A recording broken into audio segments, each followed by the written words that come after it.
Hey guys, welcome back. I hope you are having an amazing day. Let's get right into the stories. The first one is a pro-revenge story. I joined a small team fresh out of grad school in 2018. Despite my qualifications, I was new to the corporate world and naive about office politics and contract law. Our team was working with Megacorp, a huge client and major stakeholder in our company, Tech Solutions. They tasked us with prototyping a complex solution to a technical problem. As the only one with the right expertise, I ended up shouldering most of the work while my colleagues mainly managed the project. Sarah, our team leader and my boss, promised me a bonus worth about 30% of my starting salary. This bonus was supposed to come directly from Megacorp. It sounded great, but I made the rookie mistake of not getting it in writing. Over the next 2 years, that bonus never materialized. I'd occasionally bring it up during meetings, and Sarah would assure me it was coming. "Don't worry, Alex," she'd say. "The paperwork's just taking longer than expected. You'll get your bonus soon."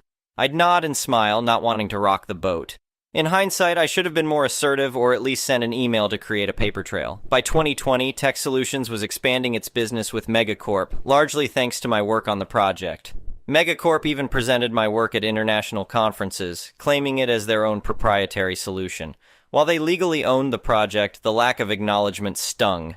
As my contract neared its end in 2021, Tech Solutions was eager to keep me on. They offered a joint employment deal with Megacorp to transition the project fully to the client. I'd spent 6 months in specialized training with Megacorp. I was the only one who could do this job. During contract negotiations, I brought up the bonus one last time. Sarah's response floored me. "Bonus? I don't remember agreeing to any bonus," she said, frowning. "You should have gotten that in writing, Alex."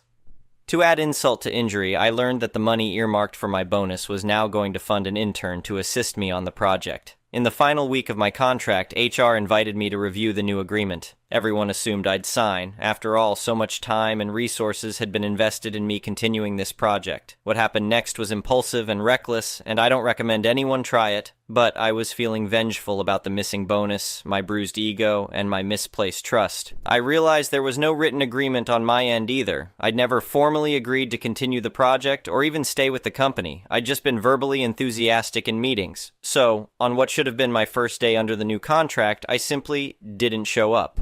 No notice, no warning. I abandoned them. The day before, I'd left my company devices in my office locker and logged out of all work systems. I sacrificed a few personal items on my desk, but it was worth it. I ignored every attempt at communication for months. It was oddly satisfying, imagining the chaos I'd probably caused. "Alex, where are you? We need you here ASAP," came a frantic voicemail from Sarah on that first day. I deleted it without responding. I had to dip into my savings and relocate to start fresh in another city. It was tough without references, but eventually my skills spoke for themselves. Years later, I reconnected with an ex-colleague, Jamie, on LinkedIn. They filled me in on the aftermath. "Man, things went south fast after you left," Jamie told me. "We lost Megacorp, then a bunch of other big clients. The company's a shell of what it used to be." Apparently, Sarah developed a substance abuse problem, likely triggered by the stress of my disappearance during a critical time. Her marriage fell apart too. I felt a twinge of guilt hearing this, but not enough to reach out or apologize. Sarah tried to contact me a few times over the years, but I maintained radio silence. Now, in 2024, I'm at a new company where I'm also a stakeholder. I'm proposing a new version of that old project I never got to finish. It would be sweet karma to present a patent at an international conference attended by Megacorp. That would be the real bonus. So yeah, mistakes were made all around, with mixed results for everyone involved. But at least I finally got this story in writing. The next one is an entitled people's story. I never thought I'd end up in a standoff with an overzealous homeowner association officer at my own summer house, but that's exactly what happened last 4th of July weekend. Let me back up and explain how this whole mess started. My name's Mike, and I'm a 35-year-old software developer living in Seattle. A few years back, I bought a modest summer house on a small lake about 2 hours outside the city. Nothing fancy. Just a little 2-bedroom cabin where I could escape on weekends to relax, do some fishing, and enjoy the peace and quiet. The lake community is a mix of year-round residents and vacation homes like mine.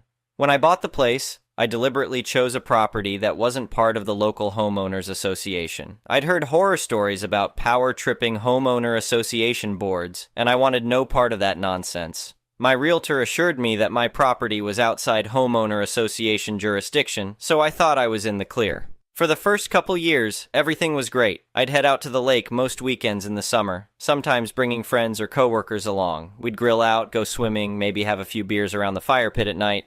Nothing crazy, just your typical laid-back lake activities. That all changed when Karen moved in next door. She was one of those year-round retirees, probably in her early 60s, with nothing better to do than obsess over everyone else's business. From day one, she appointed herself the unofficial guardian of lake etiquette. At first, it was just passive-aggressive comments whenever I was outside. "You know, most people don't mow their lawns after 5 p.m. out here," she'd say with a tight smile. Or, "I noticed you left your trash cans out an extra day last week. Just wanted to make sure you knew pickup is every Tuesday." I tried to be polite but firm, explaining that I wasn't part of the homeowner association and didn't have to follow their exact rules. This only seemed to make Karen more determined to bring me in line with her vision of lake life perfection. Things came to a head that 4th of July weekend. I'd invited about a dozen friends out to the lake to celebrate. We were grilling, swimming, playing music, and generally having a great time. Nothing too wild. No illegal fireworks or anything like that. Just a group of 30-somethings enjoying a holiday weekend.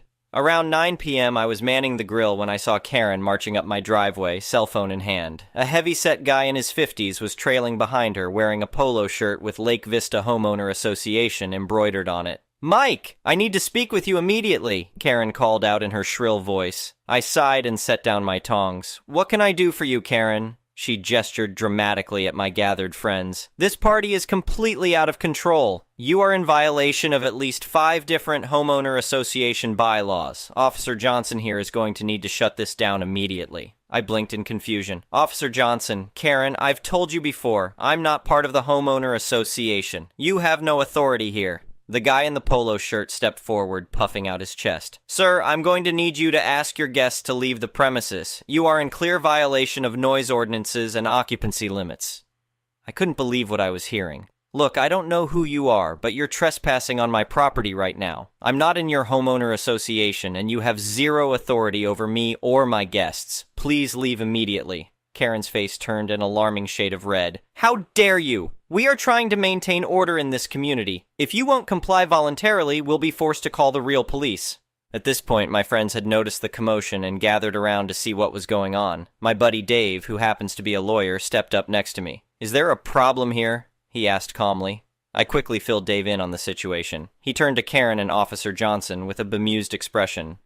"Let me make sure I understand this correctly," Dave said. "You are attempting to enforce homeowner association rules on a property that is not part of your association, and you're threatening to involve law enforcement over a perfectly legal gathering. Are you aware of the potential legal consequences of your actions?" Karen sputtered indignantly, but Johnson suddenly looked a lot less sure of himself. Dave continued, "I would strongly advise you both to leave this property immediately. If you continue to harass my client or attempt to interfere with this gathering, we will pursue legal action for trespassing, harassment, and impersonating a law enforcement officer." Johnson's face paled. "Now hold on. I never claimed to be actual law enforcement. I'm just a volunteer homeowner association compliance officer." "A compliance officer with no jurisdiction here," I pointed out. "Now please leave my property before I'm forced to call the sheriff's department to remove you." Karen looked like she wanted to argue further, but Johnson grabbed her arm. "Karen, I think we should go," he muttered. They turned and walked quickly back down the driveway. I thought that would be the end of it, but Karen wasn't one to give up easily. About 30 minutes later, 2 sheriff's deputies pulled up. I met them in the driveway, feeling a mix of anger and anxiety. "Evening, officers," I said. "What seems to be the problem?" The older deputy, a guy probably in his late 40s, looked around with a slightly exasperated expression. "We received a noise complaint about a wild party at this address. Mind if we take a look around?" I gestured for them to follow me. "Not at all. As you can see, it's just a small cookout with some friends. We've got the music at a reasonable volume, and it's not even 10 p.m. yet." The younger deputy nodded. "Looks pretty tame to me, Bill. Certainly not the drunken rager we were told about." I filled them in on the confrontation with Karen and the homeowner association guy earlier. The older deputy, Bill, sighed and shook his head. "Let me guess. Blonde lady, lives in the blue house next door. We've had run-ins with her before. She likes to exaggerate things." "That's putting it mildly," I said with a humorless chuckle. Bill turned to his partner. "Why don't you go have a chat with Mrs. Henderson? Remind her about the consequences of filing false reports. I'll wrap things up here." After the younger deputy left, Bill turned back to me with an apologetic look. "Sorry about the intrusion, sir. You're well within your rights to have a gathering like this. Enjoy the rest of your evening." I thanked him, and the deputies left without further incident. My friends and I were able to enjoy the rest of the night in peace. The next morning, I was cleaning up the yard when Karen came storming over looking furious. "I hope you're happy," she shouted. "Thanks to your little stunt last night, I've been fined by the sheriff's department for misuse of emergency services. This is all your fault." I took a deep breath, reminding myself to stay calm. "Karen, you brought this on yourself. I've told you repeatedly that I'm not part of your homeowner association. You had no right to try and shut down my gathering or send that wannabe cop to my property. I don't want any trouble with you, but you need to understand that your homeowner association rules do not apply to me." She glared at me for a moment, then turned on her heel and marched back to her house without another word. I'd love to say that was the end of our problems with Karen, but unfortunately it was just the beginning. Over the next few months, she escalated her campaign against me and my uncontrolled property. First, she started calling the sheriff's department for every little thing. If I had music playing outside, if I had more than 2 cars in my driveway, even once when I was pressure washing my deck on a Sunday afternoon. Each time, the deputies would show up, find nothing wrong, and leave with increasingly irritated expressions. Then, she tried going over my head. I got a call from the county zoning board claiming someone had reported unauthorized commercial activity at my address. Apparently, Karen had convinced herself that I was running some kind of illegal vacation rental. It took several frustrating phone calls and emails to sort that out. But the last straw came when I arrived at my lake house one weekend to find a chain-link fence erected right on the property line between our yards. It was ugly as sin and clearly meant to provoke me. I'd had enough. It was time to fight fire with fire. I called up my buddy Dave and asked if he'd be willing to help me out pro bono. He was more than happy to oblige. Turned out he'd been itching to put his legal skills to use against a classic homeowner association Karen for years. Dave helped me put together a comprehensive cease and desist letter, detailing every instance of harassment, trespassing, and false reporting Karen had engaged in over the past few months. We sent copies to Karen, the homeowner association board, and the sheriff's department. But we didn't stop there. Dave helped me file for a restraining order against Karen using the documented pattern of harassment as evidence. We also filed a civil suit for infliction of emotional distress and interfering with the quiet enjoyment of my property. The day Karen was served with the lawsuit papers was one I'll never forget. I wasn't there to see it in person, but my other neighbor, a retiree named Bob who'd become a good friend and ally against Karen's tyranny, gave me a full report. Apparently, Karen's face went through about 5 different shades of red as she read through the documents. She started sputtering about how she was just trying to preserve the community standards, and how I was the one causing all the problems. The process server, who'd clearly dealt with people like Karen before, just calmly informed her of the court date and walked away while she was still mid-rant. Over the next few weeks, it was like a switch had flipped. Karen became suspiciously quiet. No more complaints, no more thinly veiled threats, not even a dirty look when I was out in the yard. When our court date arrived, I showed up with Dave, ready for a fight. To my surprise, Karen came in with a lawyer of her own, and a much more subdued attitude. Long story short, we ended up settling out of court. Karen agreed to remove the fence, pay a modest sum for my legal fees and damages, and most importantly, signed an agreement stating she would not contact me or enter my property for any reason outside of a genuine emergency. As we left the courthouse, Dave clapped me on the shoulder with a grin. "Well, Mike, I'd say that's a pretty satisfying win. How does it feel?" I thought for a moment, then smiled. "Honestly, it feels like I can finally enjoy my lake house in peace. And that's exactly what I've done ever since. Karen still lives next door, but these days she scurries inside whenever she sees me. The homeowner association keeps to itself. The sheriff's department hasn't been out in months, and I'm free to have friends over, play music, and generally enjoy my property however I see fit. Sometimes when I'm sitting out on my deck on a quiet evening watching the sunset over the lake, I think about the whole crazy situation. It was stressful and frustrating at the time, but now it's just a story I tell. The time I took on a power-mad homeowner association Karen and won. The next one is a petty revenge story. I, 26M, and my fiancé, 28F, are staying at my Emiles, 57F house for a couple of weeks.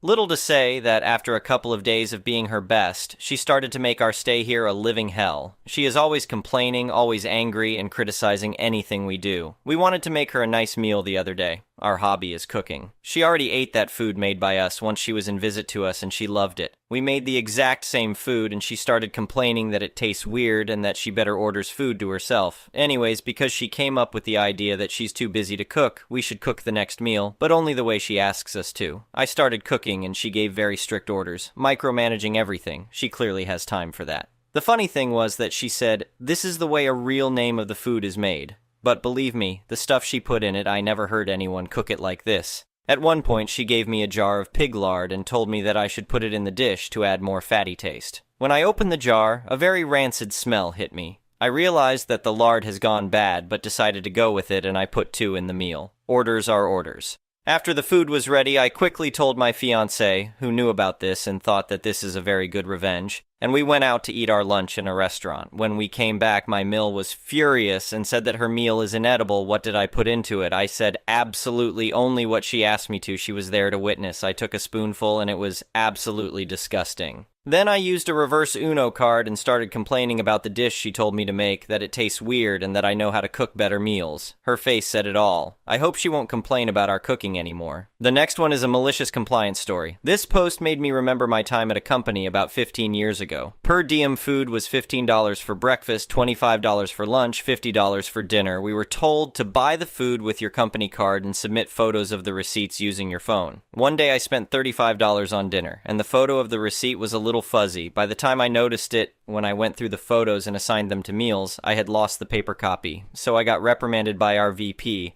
All photos must be clear and easy to read. He also confirmed that meals under $25 didn't need receipts. Alrighty. Before I got that email, I had thought over our per diem policy and its potential loopholes. That was the day I decided to begin exploiting it. Challenge accepted and malicious compliance begins. I have very simple tastes. Give me a flip-top can of chili and a plastic spoon and I'm fine. Plus, that way I can just go back to the hotel and rest. I don't have spend the time at a restaurant or hit a drive-thru on the way back, so about $10 a day is plenty, but the company was offering $140 and receipts were only required for transactions over $25. Edit. My math was off here. The company actually offered $90.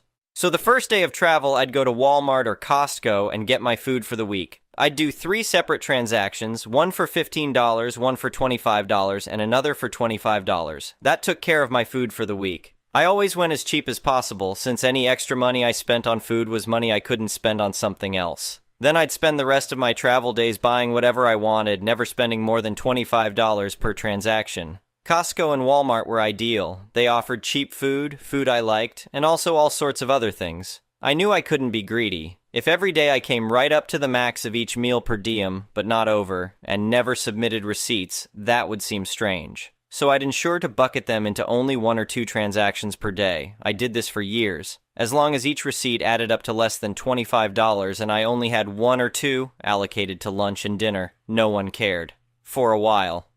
Then there was an outage for an airline where I had to stay an extra week on site. I had no clean clothes, so I bought some clothing at Walmart, more or less as I had done before. I had a new boss and new VP by then. My new boss noticed and freaked out. He and I spent hours on the phone together trying to slot each receipt into some acceptable category. It was hopeless, though. It was impossible to disguise those Walmart purchases by mixing them in with all my other Walmart purchases. No matter how much canned chili you eat, it's still canned chili. So I sent in my expense report, in all its Walmart glory. My boss made it sound like someone would roll up to my desk with a siren on their head.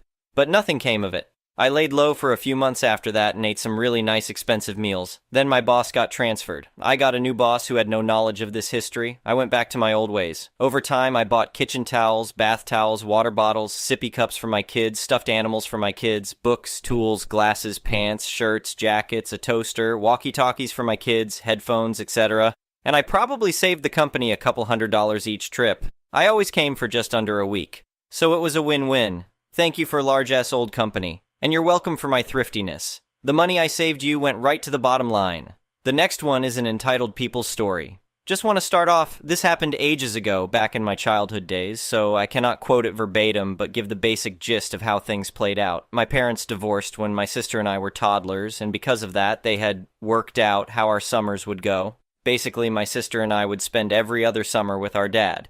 Supposedly. It usually ended up with him putting us on a plane and shipping us to spend our summer with our paternal grandparents. During his summers, we'd spend around a week in the beginning in Toronto, 4 weeks in Sudbury, and then the last week again in Toronto. While in Sudbury, we would visit extended family at a family reunion. One particular summer, the host decided to do a raffle, and they went above and beyond by acquiring what could be won. Seriously, new camping gear, small household appliances, think blenders or handheld vacuums, makeup kits, expensive popular toys at that time, etc. All I can remember was that a single raffle ticket cost $1, because as a child at the time, that was what they had told me. I think I had purchased around $5 worth of tickets for fun. The first prize I won was a Splash Time Doodle Bear. I repeat, popular toys at the time. The second prize I won was this camping cooler set, which was an expensive set that I won for $1. It consisted of a large cooler on wheels, a smaller cooler that usually required 2 people to carry when filled, a smaller cooler with an over-shoulder strap, a soft personal-sized carrier cooler, a standard and large-sized thermos, and I think a hard personal-sized lunchbox. Again, an expensive set. Of course, I was excited that I won this entire set for $1, more so for the fact that it was so much from one ticket rather than the possibility of how expensive it was. So, with help from the hosts, we packed the set away and continued on with the reunion, and I became distracted with my new toy. The end of our stay is approaching. I remember the cooler set I won, and sharing with my sister how excited I am to share my prize with my mom and our new stepdad, wondering if they'll be just as excited. That's when my aunt approaches. "Aunt, don't forget your promise." Me, "What promise?" Aunt, "That you would give part of the set to Nanny." Me, "Which part? I never said that." Aunt, "Yes, you did, sweetie, the lunchbox and thermos." Me, "No, I didn't. When did I say that?" Aunt, "When we were packing the coolers away." My sister and I argued that this conversation did not happen because it didn't. But my aunt gaslit me, a child at the time, into giving away a part of my winnings to my grandmother. Now, I know kids are taught about sharing and whatnot, but that also includes that you don't have to share if you don't want to, and to accept when someone doesn't want to share with you. Not gaslighting children into thinking they actually forgot a promise to share, when no such promise was ever made. When I shared this story with my mom when we got back home, with the 2 smaller coolers and large thermos also suspiciously missing from the set, she was not surprised in the least. But those 2 coolers we did get see a lot of use during camping trips, so not a complete loss, I guess. It wouldn't be for years later, well into my 20s, did she share more stories about my aunt and grandmother? Did I learn how entitled they actually were? Perhaps stories for another time. Thank you for watching. I would really appreciate it if you could like the video and subscribe to our channel if you haven't already.